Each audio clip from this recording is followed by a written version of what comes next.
Hey, what's up, guys? It is the Capo. Just wanted to give you some trades that are been going on, some great setups, purely for informational purposes only. My last video I posted about my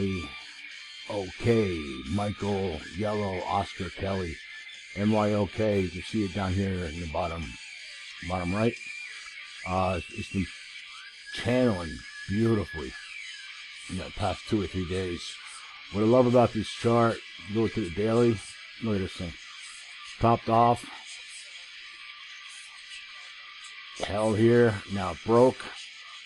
Trying to break this, and it's probably going to do a gap fill, I think down to around 75 bucks. But in the meantime, it's channeling, and on the 15, it's just been a great trade. Up and down after the open closing price and lower standard deviation band. On top of that, we have ARTC, another one that's been a beautiful short. If you go back to the weekly, look at this chart. I mean, unfortunately, I didn't catch it till about mid-range, like around 40.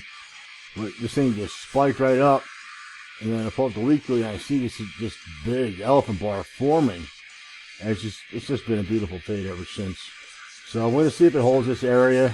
I don't think it's going to. It might get a little pop, but I do anticipate it coming back down to around 22 bucks. And then possibly even further than that. That's Anthony, Roger, Charlie, Tango. I think that's about it. Wanted to share those with you. And you guys stay safe out there.